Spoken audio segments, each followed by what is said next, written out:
shade. Unbelievable start to this fight. Able to a good job. Vicious right hand.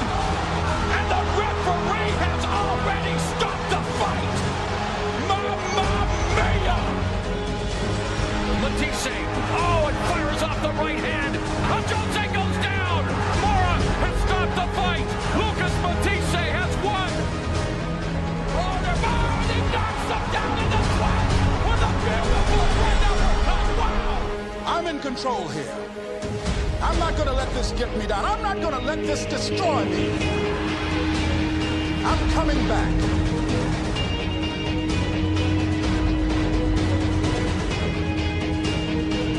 We all know Fury, you just a phony, man. This is just for act. You know where I am, you know what time, you know what place. I ain't scared of nobody. I'll come in your backyard, baby, for that, my man. Listen, anytime, any place, anywhere, I'll fight you in your backyard. Like a dumb Klitschko, I'll beat you, you bum. You're a bum. Gonzalez drops Monet from the lethal left hook. He's hurt. He's hurt bad, guys.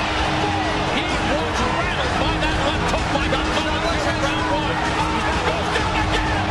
Mamma mia, Gonzalez has done it. Right hand by Funfa. Coming forward. Stevenson bending over. Stevenson goes down with a straight right hand. And drops Golovkin for the first time in his career. To set up the hand, not just take the legs out from the guy. Goes Hook. The first time in his career he has been knocked to the canvas. Can he get up? 30 seconds left to go. Golovkin trying to pull off the upset. He hits him again. Hook is in major trouble. It's over. It's over. A sensational right hand knockout by a bloody Juan Manuel Marquez, and that is the keystone moment of his career. Talent you have naturally. Skill is only developed by hours and hours and hours of beating on your craft. There's no easy way around it. No matter how talented you are, your talent is going to fail you if you're not skilled.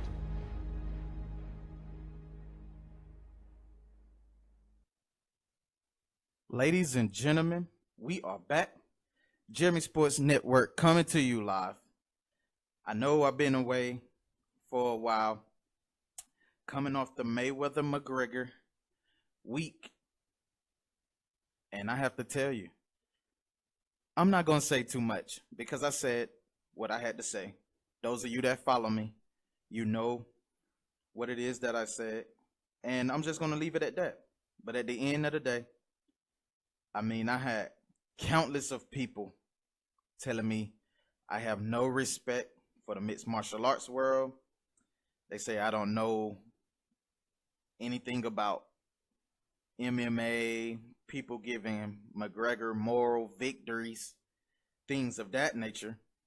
But in boxing, we got a lot of news. We got a lot of good news that we're going to get after. But thanks for everybody who's tuning in. Please like and share the show. And it helps with the visibility of the show. But this is good. This is a really good topic.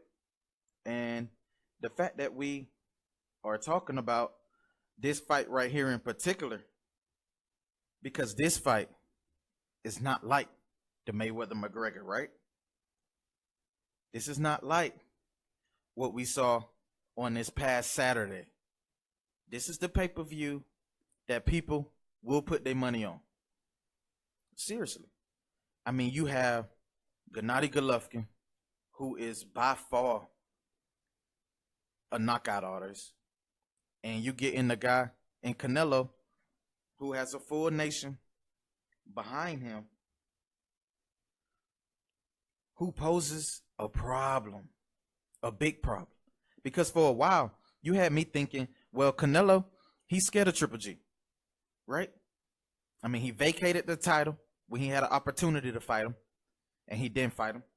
But then, you know, things started to slowly progress in negotiations.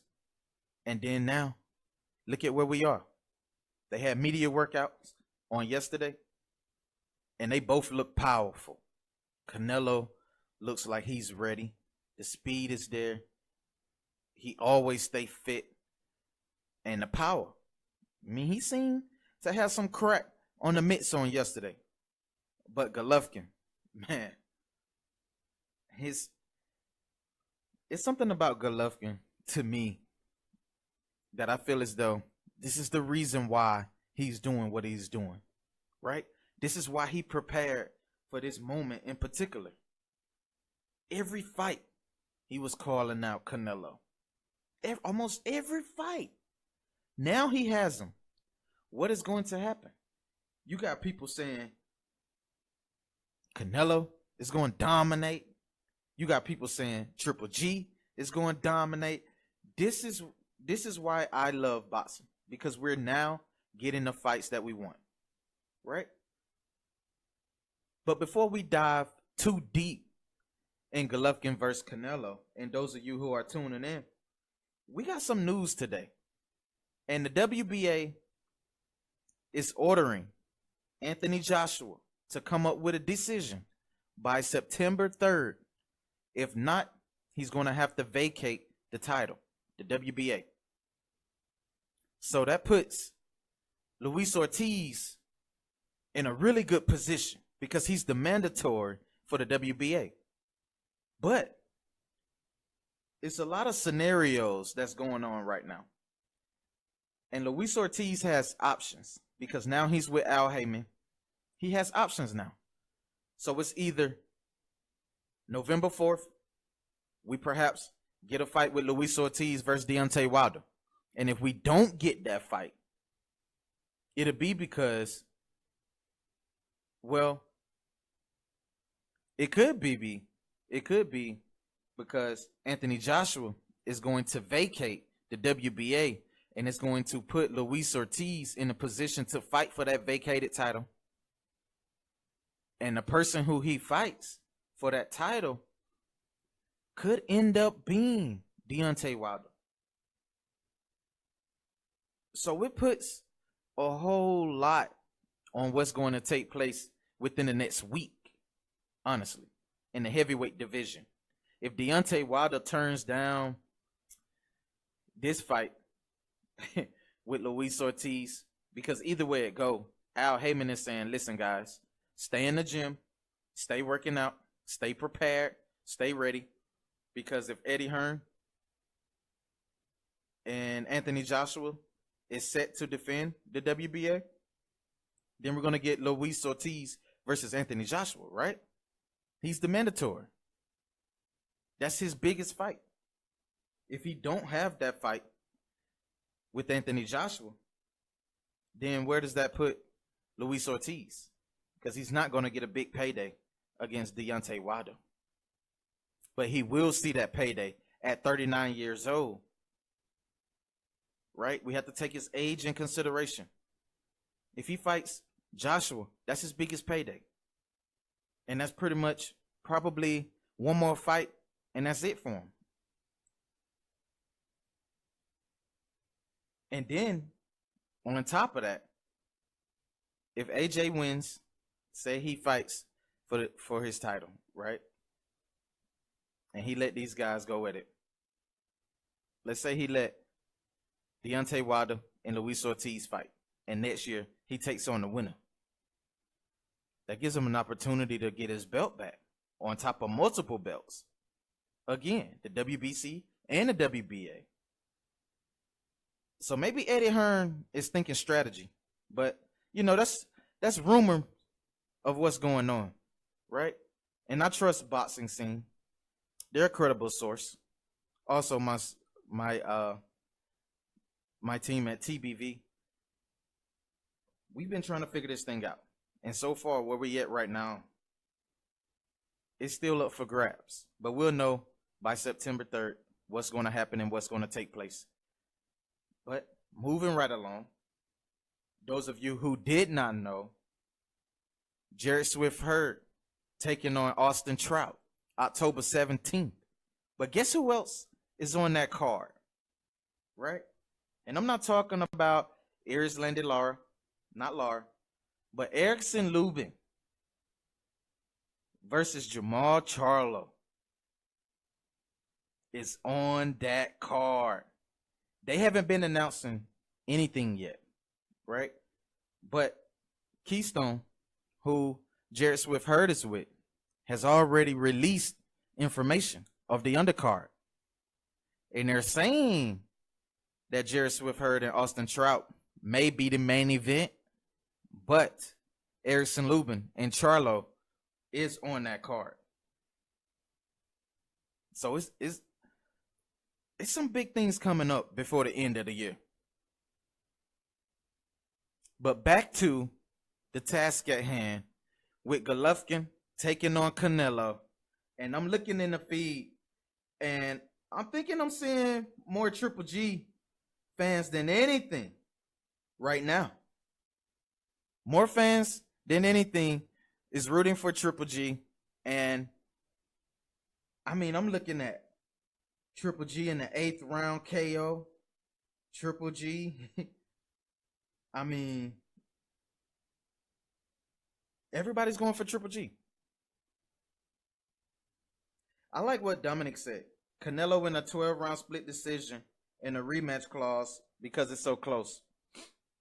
Well, the reason why, because I'm not going to really say too much yet on what I think is going to happen in this fight. We're going to talk about down the road, right? We have until September 16th. We're going to do film studies in the midst and get prepared for this fight. But it's something that stands out in particular when we talk about this fight. And that's the chin of both of these fighters. Who's tested Triple G's chin? Who's tested Saul Canelo Alvarez chin? Who?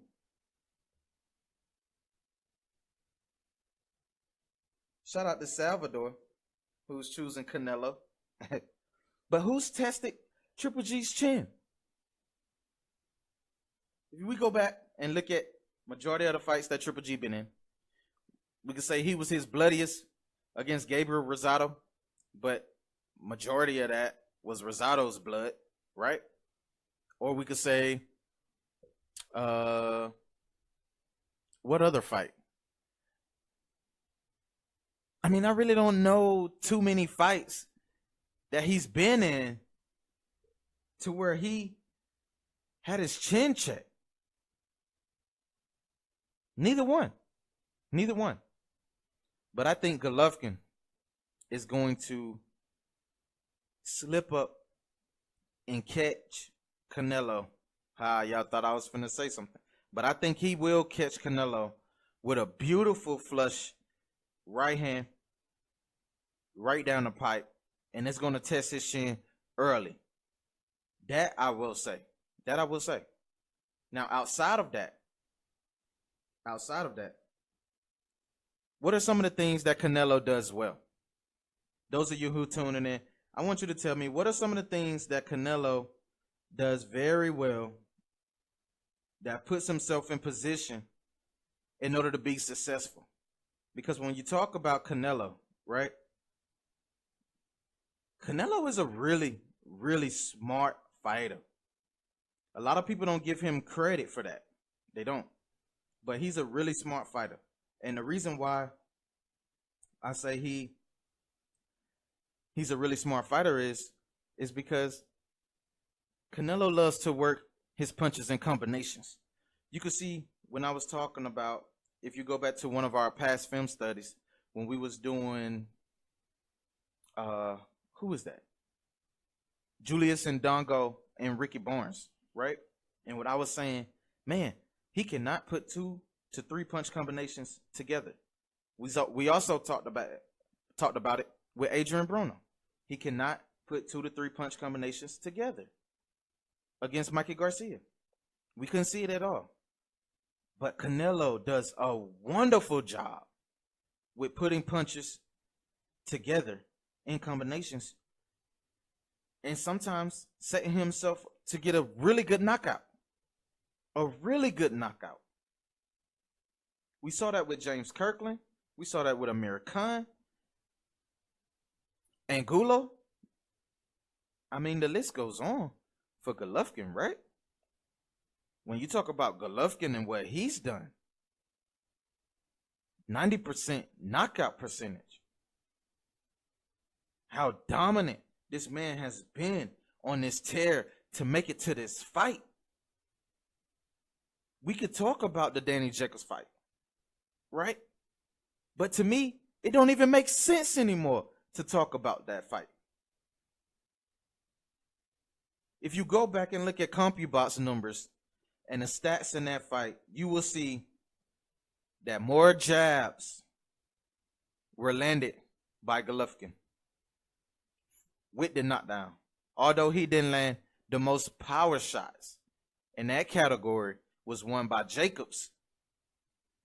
But sometimes you have to do a little bit more to beat the champion. You have to. So there's no reason to bring up the Jacobs fight. We have to let that go, right? But Gennady, even in that fight with Jacobs, he still had Canelo on his mind. Right after the fight, what did he say? I mean, I need a big fight, and I just needed big fight, right? You know how Triple G said. But that's the thing. Triple G, he's been waiting for this moment. So there's no reason for him to not show up. And I think his jab is going to cause a whole lot of problems for Canelo. A whole lot of problems. Because he's masterful with the jab. And a lot of people don't agree. They don't agree at all. But guess what? We're not here to agree or disagree. Right? We're here to just state facts of what it is we see and what we know is happening and going to happen. And what's going to happen is, I promise you, after that fight, we're going to look and see. Canelo is going to land the most jabs. Golovkin is going to land the most jabs. Now, in the midst of that, power punches and who gets their shots off better are going to be the one who's going to dictate the fight. Because those shots are going to take a toll if they go in the latter rounds. Think about it. If these guys go to championship rounds and they're just landing blow after blow, somebody's going to fall. Somebody's going to fall. And people saying, oh, this fight is going to go to distance and Canelo is going to be dominant. I just don't see it.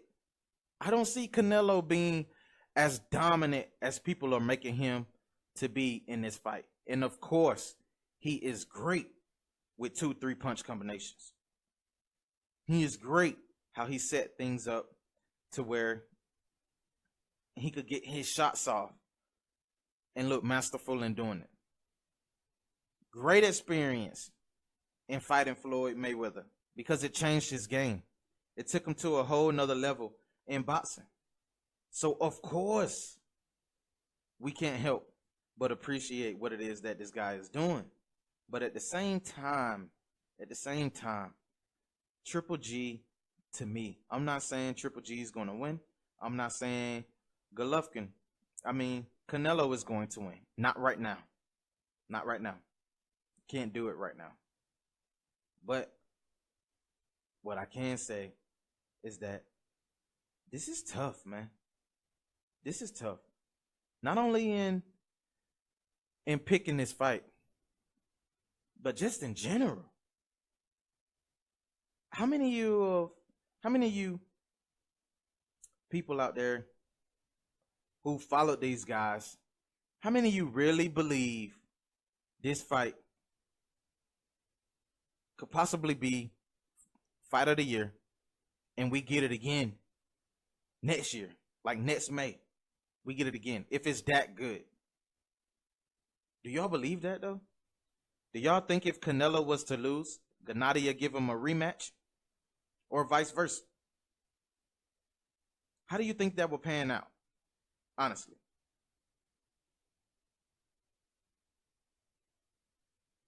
Shout out to Hector Castile. He says, I like Triple G, but he gets hit too much. Canelo throws power shots. I think Canelo wins. It's going to be a firefight. This will be fight of the year. You're right, Hector. Shout out to Raymond. He said, I think Canelo left hook is going to come into play. Hey, that left hook by Canelo is dangerous, but at the same time, Triple G left hook, right, is dangerous. It's just as dangerous. So we really have to pay attention in that fight alone, because it's going to be nice. Who can establish the jab, keep that distance, right? And then we'll be able to see if Canelo's able to get off those 2-3 punch combinations. Is he's able to work in angles against Triple G? Is Triple G going to just walk Canelo down, cut off the ring, and make Canelo fight on his back heel?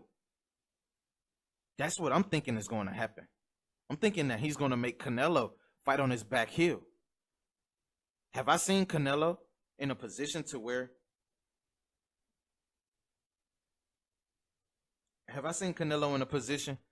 where he's fighting on his back foot, right? We've always seen Canelo, sit on his punches. We saw that with Julio Cesar Chavez. We saw that with Amir Khan. We saw that with James Kirkland. We saw that when he fought Shane Mosley. We saw that when he fought Floyd Mayweather. The footwork ability. Is he able to fight off his back foot? Is he able to move around the ring, right? Instead of resetting, right? Because if you watch Canelo, he kind of gets in a rhythm of doing the same thing over and over. And I seen that a lot when I watched that fight with Julio Cesar Chavez, even though Chavez wasn't throwing punches. But if you go back and look at the Landy Lara fight, right? If you go back and look at the Lara fight, the same thing happened in the Lara fight. He's resetting and puts himself back in the same position over again. But fighters could not capitalize off of that. But Lara, with the footwork that he had, put himself in position to where at the end of the fight, we're thinking Lara won. But it's crazy, though. It's really crazy with this fight. But one thing about Gennady is we seen Gennady fight on his back foot, right? We seen Gennady take a punch to deliver a punch. And the punch that he delivers is a knockout blow. That's what I'm saying in this fight. Is he willing to take a shot from Canelo to land the bigger shot to win the fight? That's the risk he has to be willing to take. And when you think about it, I mean, it could go different. It could go both ways. It could go both ways. But I just feel as though Canelo right now, I just don't see what's in his game to where he can sit on his punches without having a guy like Gennady walk him down to where, hey, he's fighting on his back heel and he's losing power in his punches because he's not able to sit on his punches like he's accustomed to doing. Ramon says, we can't really say Triple G has a good chin because Triple G hasn't fought anyone with power. No one tests his chin. I'm not going to say that. I'm not going to say Triple G hasn't fought anyone with power. Go back and look at Triple G's last 3 fights. Go to Box right now, Ramon, and pull up Triple G's last 3 fights. And I promise you, he has fought a guy with power. Jacobs had power. David Lemieux had power. And David Lemieux, we saw what David Lemieux did in his last 2 fights. Right? So you can't say he hasn't fought anyone with power. Gennady has been safe because he has more power than his opponent.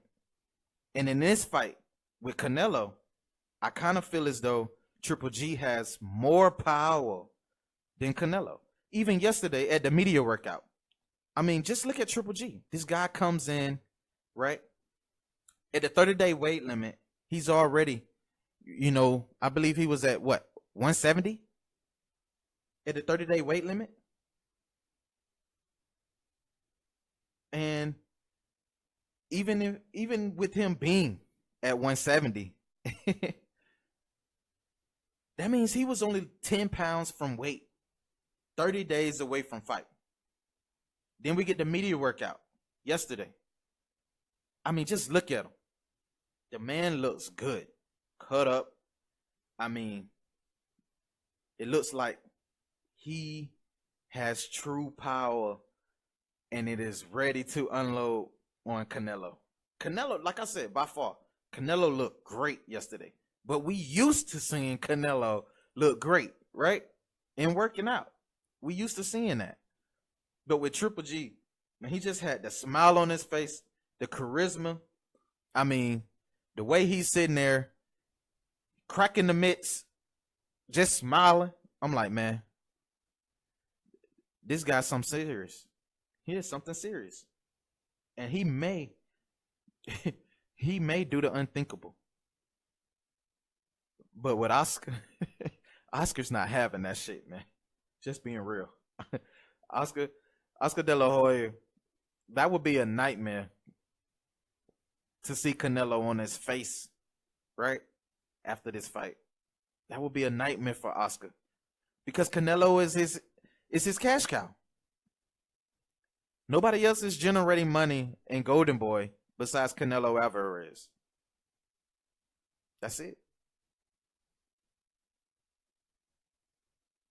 So Mark is talking about Canelo has never fought a true middleweight. He's absolutely right. Every middleweight that Canelo has fought, big time middleweight, has been at a catchweight. Always been at a catchweight. You had a guy in Amir Khan go up in weight to fight Canelo. You had Erislandy Lara go up in weight to fight Canelo. Everybody who's Canelo faced has been at a catchweight. But he's facing a true middleweight in Golovkin. A true 160-pounder.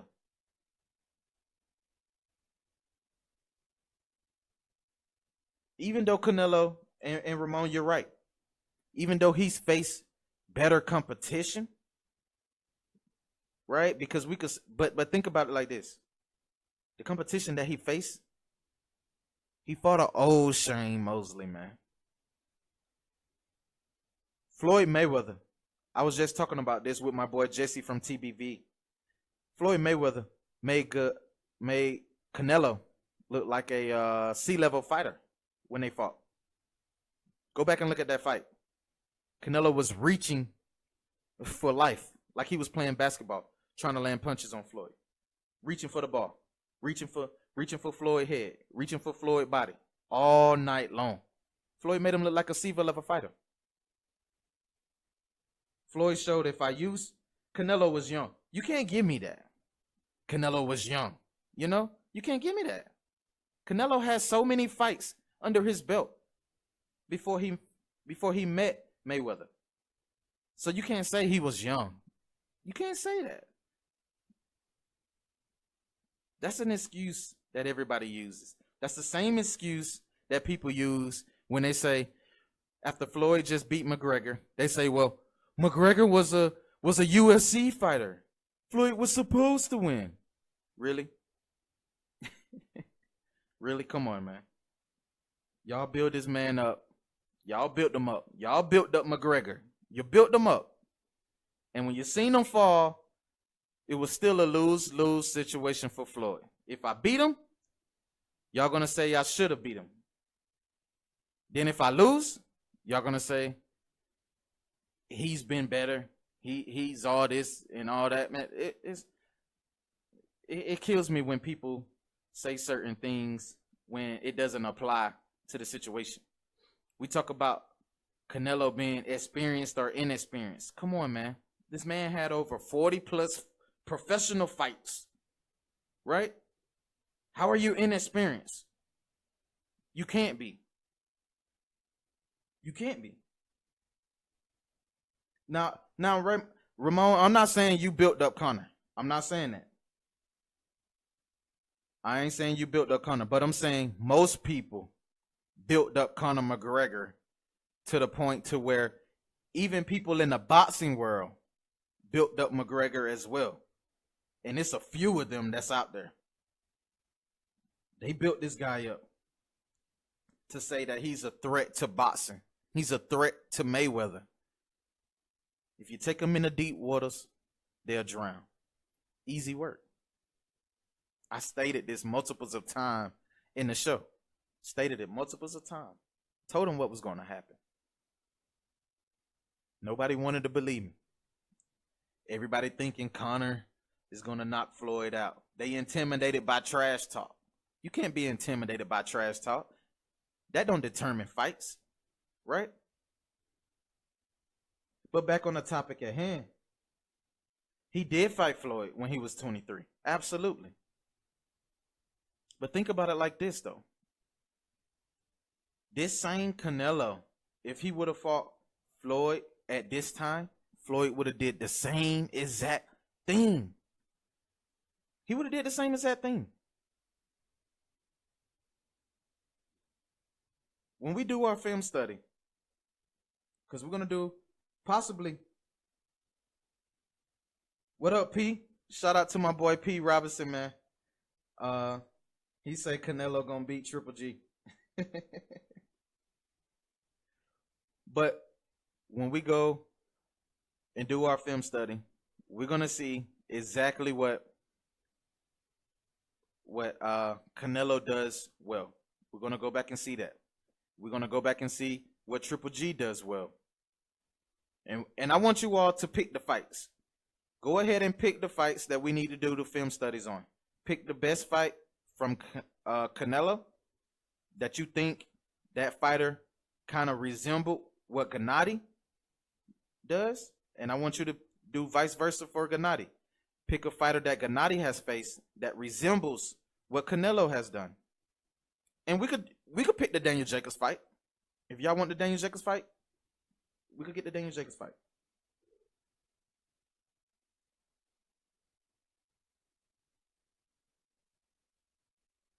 Shout out to Enrique. He said, this a build-up for a super fight once again for Mayweather. Triple G and Mayweather, the two. Nah, Floyd's done, man. Floyd's done.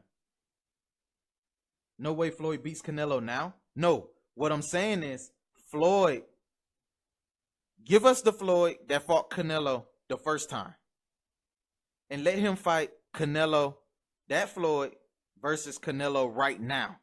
He would do the same exact thing. Canelo wouldn't be able to touch him. He wouldn't be able to touch him. Come on now. You should know that. Raymond, you've seen plenty of fights. You should know. Canelo would not be able to touch Floyd. This experienced Canelo, right, versus Floyd Mayweather, when they fought the first time, he wouldn't have been able to touch him. Not at all. No. Floyd made that fight look too easy. Too easy. He saw flaws in Canelo game, which they're still there. Those flaws still exist. But we haven't had a fighter like Mayweather to show those flaws in Canelo. Come on, man. This man faced, look at the fighters that he faced after Mayweather. Just look at the fighters that he faced after Mayweather. Amir Khan, come on, get out of here. James Kirkland, come on, get him out of here. None of them resemble Mayweather. None of them have the footwork as Mayweather. But when he fought Lara, right, who kind of resembled Floyd as far as footwork, ring generalship is concerned, what happened? Canelo had issues, and people had Lara winning the fight, and you had some people having Canelo win the fight. Then the politics took over and gave the fight to Canelo. Just think about it.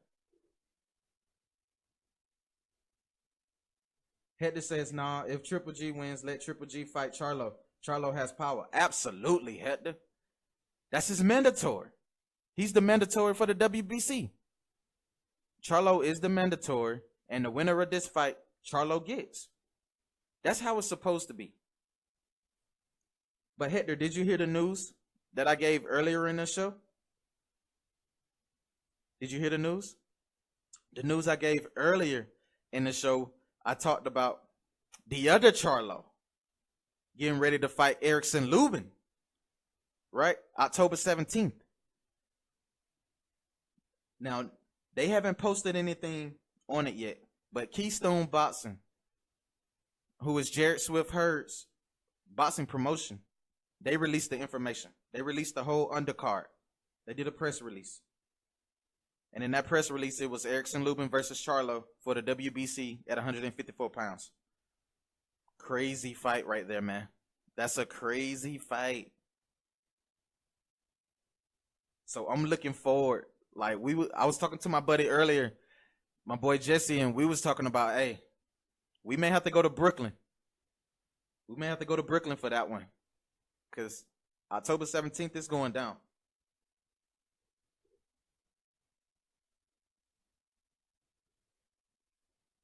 But Ramon is talking, are you serious, man? I'm sitting here looking at this feed and the stuff. Listen, I'm going to help you out. You say Floyd should have done this. Come back and fight one of these young, hungry lions. Like one time, Errol Spence. Shit, Danny Garcia? Really? Danny Garcia supposed to have 3 to 4 losses right now on his resume. And those of you who know boxing know what I'm talking about. So let's mark him out. Floyd is 40 years old, right? He's been away from the game for 2 years. That's 750 plus days.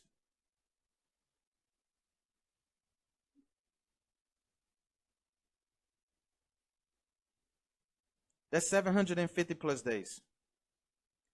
And to turn around and fight a guy in Errol Spence, are you serious? You got to be kidding me, man. Keith Thurman? Thurman is out. He's injured. We was talking about Thurman earlier. Right now, Keith Thurman, he's not in a place of where Errol Spence is, Terrence Crawford, those guys. Because reason why I say that is, check this scenario out. Right now, Keith Thurman, Keith is in love, man. He's sleeping on the satin sheets, right? He's probably having all the pussy he could get right now while he's injured. Keith is just, boxing is not on his mind, really. You know, he'll have maybe 1 or 2 posts, and that's it, right? And we won't hear from Keith for another few days, right? But when you see guys like Errol Spence, Crawford, these young, hungry lions, like you're talking about, these guys stay ready. They stay ready. Like, honestly, if you ask me, Errol Spence is going to be king of 147. Hands down. Going to be king. And I see in the future a fight between him and Crawford at 147. That's just what I see. Danny Garcia, he's out, man. They're going to do, I'm glad we didn't get the, what fight was that? Sean Porter versus Thomas Delorme. I'm glad we didn't get that fight. Because if we would have got the Delorme fight with Sean Porter, then it wouldn't have been a rush to get Danny Garcia versus Sean Porter in an elimination bout for Keith Thurman again. So we might be able to get that fight before the end of the year. So it looks to be interesting, right? I'm really looking forward to seeing what can happen next. But the main thing is, right now, it's a lot of things that are taking place in boxing that's amazing to me. You think Hector, now, I'm going to be honest with you. Hector said he thinks Danny will win a second fight against Keith Thurman. Hector, I was there live at that fight, right? That first round, Danny didn't want no smoke. No. Danny didn't want no smoke with Thurman at all. Right? Danny couldn't even cut off the ring against Thurman. When he felt that power early, Danny almost dropped in the first round. We was all sitting there. We in the Barclays like, oh shit, it's finna go down. This is it, right? Because it happened so quick, right? But Keith backed up and he said, I'm going to outbox Garcia. And Garcia will not be able to keep up. And we saw that. We saw that. He didn't even have to go for the KO against Garcia. He could have. He could have. But they had respect for each other. He had respect for Danny Garcia to not do Danny like that. He just outboxed Danny and left it at that. Because Danny can't beat him. Danny can't beat Thurman. Let's be real. Let's be real. I don't even think Danny beats Sean Porter if they fight. Only reason why I say that is because Sean Porter and his style is too much for Garcia. It's too much. And Danny is not active, right? Danny give us what? One fight a year? He's not active at all. So he'll take on a guy in a Sean Porter who is very active, right? And Porter just is going to mull him all day long. All day.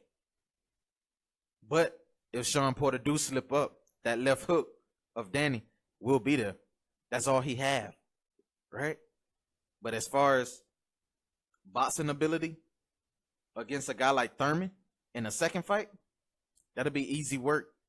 That'll be easy work for Keith. Easy work. And I'm talking about Danny could not cut that ring off. I mean, go back and look at that fight. You'll be like, damn, Danny really didn't cut the ring off at all, period. Charlie Rock, you're right. Hey, Keith might just be like, you know what? Fuck it. Knockout. Boom. But that'll end Danny's career, though. That'll be it for Danny. I wouldn't even want to see Danny go out like that. Right? No. I wouldn't even want to see that. Yeah, Angel. Ramon, you was right. Angel has been on mute, but he did do the McGregor challenge. If you follow him on social media, you'll see he did do the McGregor challenge. That was pretty funny. Angel's awesome though, man. He's an awesome dude. He's really funny, man. I remember when we was in Brooklyn, right after the weigh-in, and Garcia and his team, these guys went to Applebee's, right? To eat right after the weigh-in. And I'm like, damn, Danny, you finna eat Applebee's? Man, everybody's over here at Junior's, and we about to grub. You know, Thurman's team over there, everybody's over there at Junior's Cheesecake Factory. Finna eat good, right? But I'm like, dang, Angel Garcia standing right there at the door, talking mad shit. And I'm like, dude, man, it's just, Angel's just funny, man. He's a really good dude, though. Really good guy. But I need you guys to choose what fight do y'all want to do film studies on with Canelo, and what fight you want to do a film study on with Triple G. And with Triple G, we know that film study may be quick as hell, right? Unless we do the Jacobs fight. So which fight do y'all want to do the film study on tomorrow?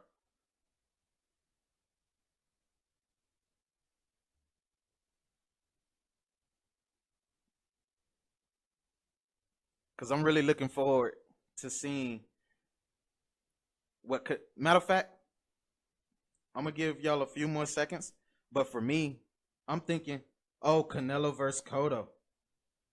Oh, okay. That's a good one because Cotto kind of came forward to Canelo, right? I had to say Canelo versus Cotto. That's a really good one. I was thinking, oh no. Yeah, Jacob's fight is probably the only one. Then again, we'll get in that scoring situation, right? 114, 113. Who wins? Hey, shout out to Simeon Candyman Hardy. That's my boy, man. That's my boy. I'm looking forward to Candyman back in the ring. Shouts out to Candyman. He actually, matter of fact, I'm gonna ask him since he's on the show. Hey, Simeon, give me your thoughts on this Canelo versus Triple G fight. Because you trained with a guy in Marcos Maidana who's a big puncher, right? Who do you think has the biggest punch in this fight?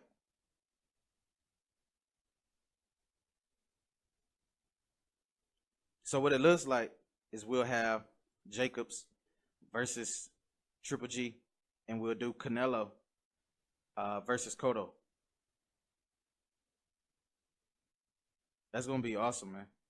We're gonna do those film studies on tomorrow. But I'm really looking to see if my boy Simeon responds to who is the bigger puncher in this fight, because he knows. I mean, this guy trained with Marcos Maidana when Maidana was preparing for Mayweather. So he knows. Go and check out. Also, you guys need to go and check out. Right now, they have this thing on BoxRec where they're gonna. I'm not sure. I was told today. It's not like a voting that's going to be going on, but I heard that it's supposed to be like, well, it's supposed to be some type of voting as far as like they new pound for pound system is concerned, right? Because if you go and look at the one they have now, I mean, I don't even know what to say. If you go and look at this pound for pound what they have now, I mean, they got Canelo right on top above Crawford and Ward. I'm like, really? I mean, it's crazy. It's crazy. But like we said, we're gonna do Canelo versus Triple G. I mean, Canelo versus Cotto, and we're gonna do Golovkin versus Jacobs on tomorrow in our film study review. Those are gonna be two good fights. But what I'm looking for in Canelo is, can he fight off his back foot? That's the most important thing, because Triple G and the type of pressure that he applies on fighters, he makes you fight off his back foot, off your back foot. And then if you can't put yourself in position to where you can control your feet and still be able to get off punches with some power behind them, then it's murder she wrote. But if you look at Canelo and how Canelo has been practicing for this whole entire fight, if you just look at his training camp regimen and just look at what it is he's been doing, he's kind of been doing stuff differently than what we're accustomed to seeing him do. And I've been studying his whole training camp from what he's doing right now in this fight with Golovkin, which is very, very, I wouldn't say it's out of the ordinary, but it's different, right? It's really different. And I'm not going to say for Golovkin it's different, because Golovkin approached everything the same. Every fight the same. It's just in this fight, in particular, I can tell he knows something, right? I mean, come on, man. The guy was smiling all day yesterday. Canelo was the serious looking one. But Triple G, he's just relaxed. He's calm. This is the moment he's been waiting for, right? And now we get the opportunity to see this man put in work. Put in big work. Shout out to Leo Washington. He says Triple G will walk him down. and win the fight. Now, do I believe that's going to happen? We don't know, because guess what? That's what Triple G does. Triple G walks fighters down and knock them out. But, you know, it remains to be seen. It remains to be seen, and I'm really looking forward to it. Like I said, you guys need to make sure you check out the Rumor Mill. I'm going to be posting. Follow Jeremy Sports Network. Follow the page right now. Share the show. It helps with the visibility of the show. But if you follow the page, I'm telling you, I'm keeping you updated with the best content right now in boxing. We definitely looking to see what's going to happen with the WBA title and Anthony Joshua by September 5th. He has to make a choice on, is he going to defend or be stripped of the title after September 5th. And that puts us in a position to know kind of where everything is going to fall in the heavyweight division. We'll know after September 5th if we're going to get the Luis Ortiz versus Anthony Joshua, or we're going to get Deontay Wilder versus Luis Ortiz after September 5th. We will know that for sure. Hector said, have they sparred before? Has who sparred before? Has who sparred before? Who are you talking about? Are you talking about... Let me see. Maybe it's something I missed.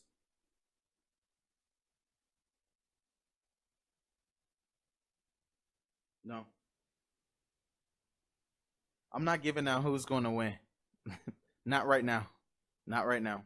We're going to do our film studies. Then after the film studies, on September 15th, maybe the night before the fight, we'll do another show. And we'll discuss the winner then. I'll actually be... I'm not going to say it. I'm not going to say it yet. Not going to say it yet. Surprise. Canelo versus Triple G. Hey, they did spar before. They sparred before. But it was a long time ago. It was a while ago. It was when Triple G was coming to the States to get that work. And they did meet each other in the ring. Now, do I know? They say it's footage. I mean, I've seen this footage, but I mean, I don't know, man. That's just, you can't dictate a fight off of that. Not off of that. I mean, you could go to YouTube right now and type in the sparring footage between these two guys. I believe it's something's going to pop up, but you can't base the fight off of that. Not at all. I mean, these are two totally different fighters than what they were back then. Two totally different fighters. But it's going to be good, though, man. I promise you. Hector, it's going to be good. Allen said it was one-sided. That's why I say you can't really go off of that, because maybe one was playing defense while the other was playing offense, right? You know how sparring sessions work. You know, you're working on something in particular. You know, I see fighters do it all the time. All the time. I'm kind of pissed at myself today that I didn't make it to the gym to see two of my fighters, Ray Barlow and my boy, what's his name? God, he's new, man. I just did an interview with this guy. Man, I hate the fact that I can't remember his name. But them two sparred today. And I straight up missed it. And I was kind of pissed at myself. But it's going to happen again. There's going to be more of those to come. But Alan, let me ask you something. I'm going to ask all of y'all this. How is Canelo peaking, right? How is he peaking at this time when he hasn't fought? I mean, come on. You beat Amir Khan. That is not a peaking win. That's not. You beat Julio Cesar Chavez, who basically didn't want to lose a meal, so he made weight and was drained when he fought you. But you still didn't knock him out, right? The guy wasn't even punching back, and you didn't even get the knockout. So how is Canelo peaking right now? If anybody's peaking right now, Man, you gotta say it's Triple G. You gotta say it's Triple G. You have to. Because guess what? Think about this. Before the Julio Cesar Chavez fight, these two had a chance to fight, right? Because Golovkin was the mandatory. He was the mandatory for the WBC, right? But you had Canelo vacate the title to fight Julio Cesar Chavez. For what? We could have been had this fight. We could have been had it. So, if anybody's peaking right now, it's Gennady. He's peaking.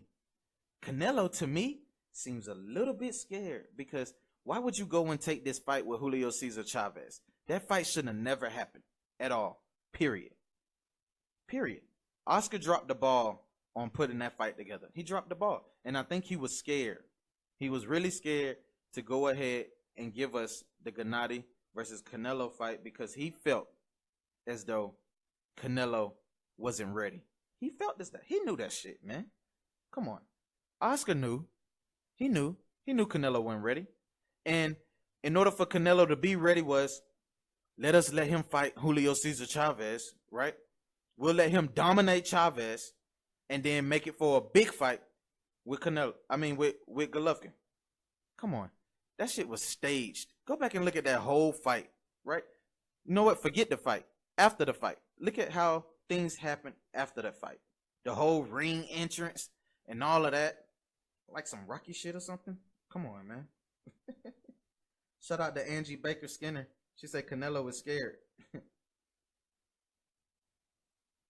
But yeah, Leo, I promise you, man, it's things like that we kind of miss, you know? And we get too caught up in everything else. But when you really like take a step back and look at it and look at the situation, you'll be like, you know what? We could have been had this fight. Why vacate the WBC when the same belt is going to be on the line when we fight again? Why? Why do that? Think about why he fought Julio Cesar Chavez. No titles was on the line at all. None. Nothing was on the line. But he vacated and ran. Come on. It just didn't make sense. It didn't make sense to me at all. So it's like it just Oscar kind of believes that, hey, if this fight ends early in knockout by Golovkin to Canelo, the rematch clause, it shouldn't even happen, right? I mean, if you get put to sleep early by this guy, I mean, anything before the 7th round, if Canelo gets put to sleep before the 7th round, you could cancel that. We won't get a second fight. We won't. They will have to demand a second fight. Because now everybody's going to want to see Triple G versus Charlo. They're not going to want to see that shit again with Canelo. When Canelo was already scared the first time. But Charlo's not scared. We'd rather see that fight. It just makes sense. It's just the small things, you know? You have to think about, okay, who's the mandatory? Why this fight didn't happen when this fight could have happened? What sense does it make for you to do this fight when you had this fight already in your hands? What sense do it make? But that's just, I mean, that's why Oscar has been dropping the ball. He dropped the ball with McGregor because he tried to put together Canelo versus McGregor, and Floyd was able to steal that, right? And he dropped the ball the first time with Golovkin versus Canelo.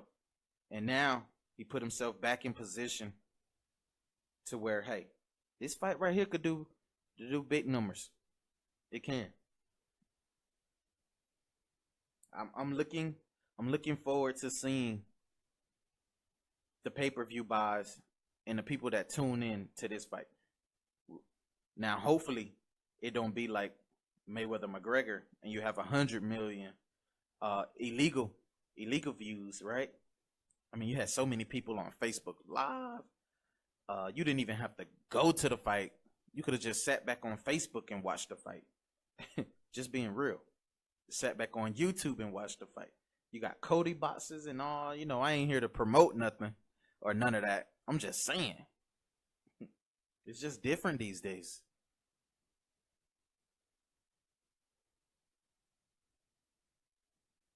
His strategy, Alan said, what would be Triple G's best strategy to this fight? Similar to how he fought David, perhaps? David Lemieux? I would say so. But I think Golovkin is going to be a little bit more cautious, right? He's going to be a little bit more cautious. And if anything, what's going to be big in this fight is something that he loves to do, and that's utilize his jab. His jab is going to be phenomenal in this fight because he's going to be able to keep that distance. He's going to be able to keep that distance from Canelo, right? If he boxes with Canelo, he'll be able to keep that distance and be able to land some good shots. Just hopefully he don't go for the kill too early, right? But if it's there, he'll go for it. But I think he's going to be really smart and very cautious in the early rounds. I don't think he's going to do too much as far as walking down his opponent because I believe he has respect for Canelo. Like I was talking about earlier, the 2-3 punch combinations that Canelo throws, I believe he's going to be, respectable when it comes to that because Canelo has a little power now. Don't get me wrong. I ain't gonna say Canelo, got stupid power like Triple G, but I mean he got some power. You know what I mean? I think it's some power. I mean he ain't knock out Chavez, but he got some power. So it remains to be seen, right? But we want to appreciate each and every one of you for tuning in. Thank you for watching Jeremy Sports Network. Please like and share the show. Helps with the visibility of the show. And we will be back tomorrow with our film study review on I'll pick first. I'll ask you guys tomorrow who should we do first, and we'll go from there. But it's going to be awesome. So thank you for tuning in. This is Jeremy Sports Network. I am signing out. You guys have a wonderful night. And I'm out of here. Peace.